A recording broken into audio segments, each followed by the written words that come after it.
Hello again, friends.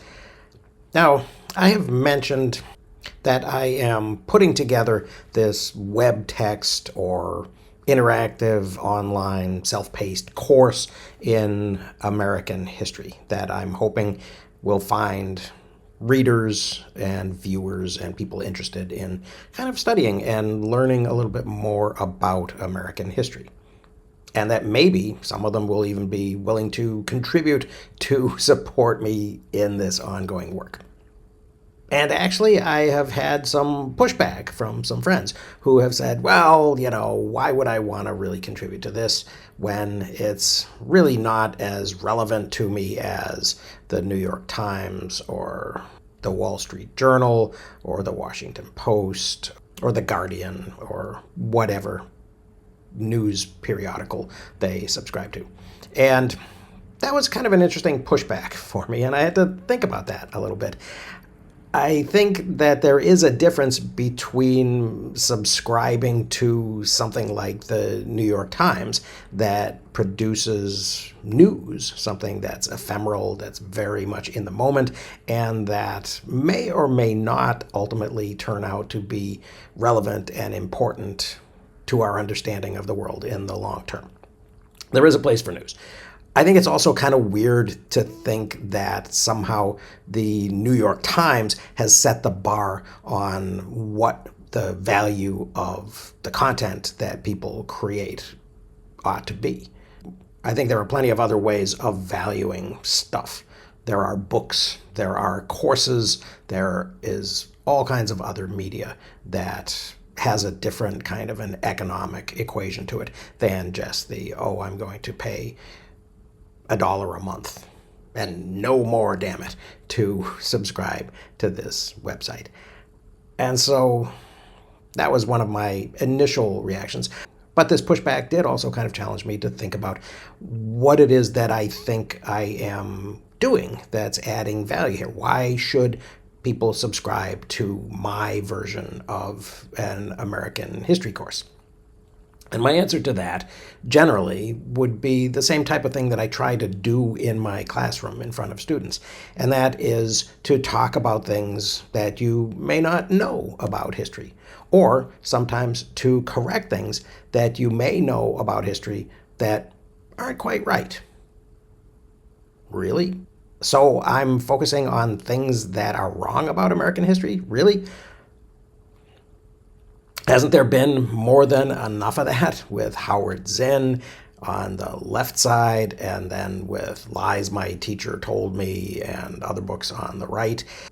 I don't necessarily want to get involved in that kind of partisan arguing, really, but I do think that we should all, and by all of us, I mean historians and regular people, we should all be open to the idea that at least some of what we know at any given time might turn out to be a little bit out of date and might turn out to be subject to being adjusted when new data or evidence become available.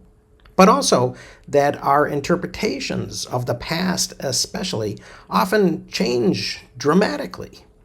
After all, it's only been the last couple of generations that we've really tried to even understand the lives of regular people who didn't figure into the great man explanations about the past.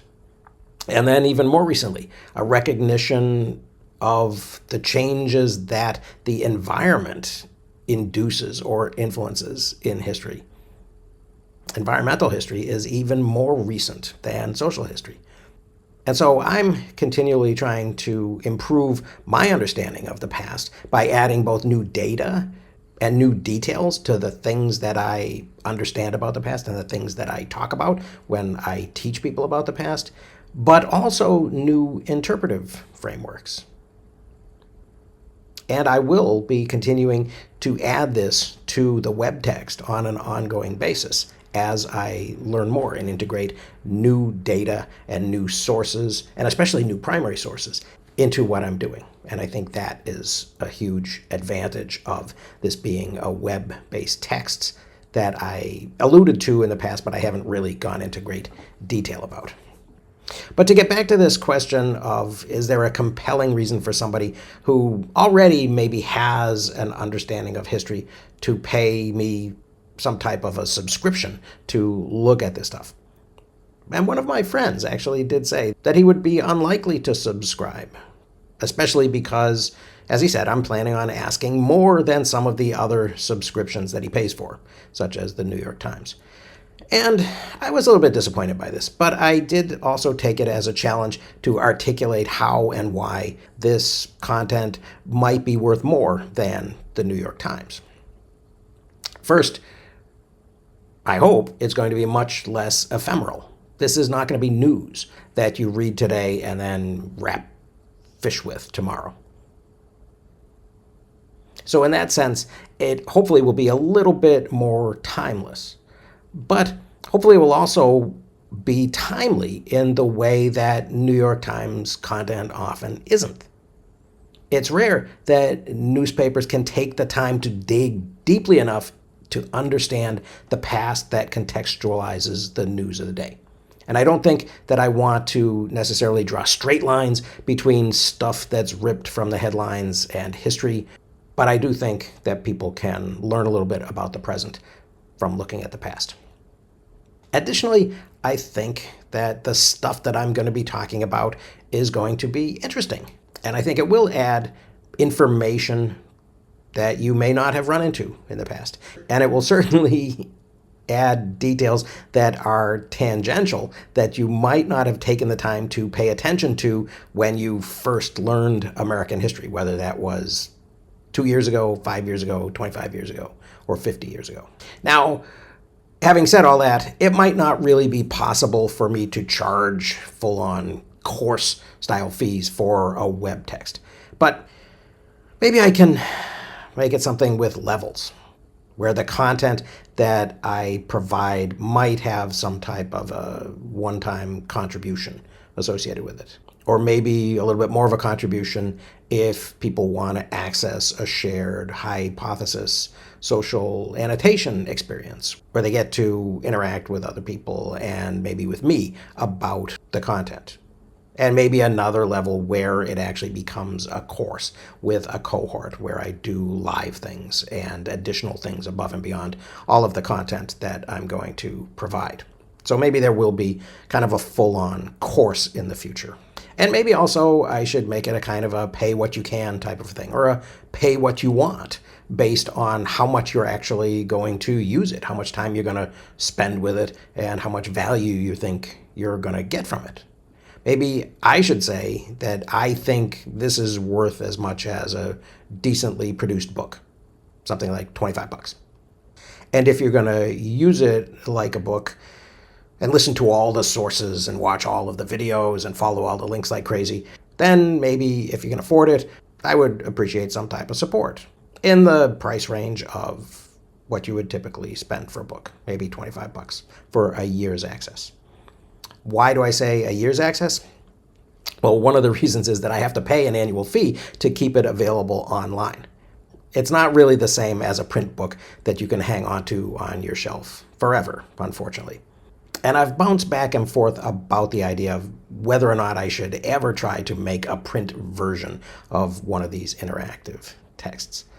Something that's hundreds of pages or 1,000 pages long and in color and has some type of link or index or something that would allow people to navigate in a way that was even remotely like what I can do on the web would probably be pretty expensive. And I haven't quite figured out how to do that or whether I even want to try to do that. So this is just kind of an update on some of the things that I'm thinking about as I continue to develop this. Now, I am continuing to develop this. I am going to produce this course as an Obsidian publish web text, and it's going to have all of the primary sources, and it's going to have all of the links, and it's going to have all of the lecture videos. And then hopefully I'll figure out a way of making that available to people in a way that's attractive to them and that provides some type of support for me, especially if I don't end up teaching at the colleges where I'm currently working indefinitely. Because as you may know, my employment is kind of a year-to-year thing. I do think that I have next year dialed in, and I will be working at the Minnesota State Colleges. But again, quite a bit of that work is based on the fact that somebody who is a permanent employee is going on sabbatical once again at a different college, and I'm going to get to take over their courses while they're gone. So again, that covers me, and that gives me a little bit of security for a year, but it's certainly not a career. So this is the world that we live in nowadays. One thing that this new world does provide the opportunity for, I think, is for people to develop more of an actual relationship with the producers of the content that they value and that they're using and consuming and getting some type of value out of.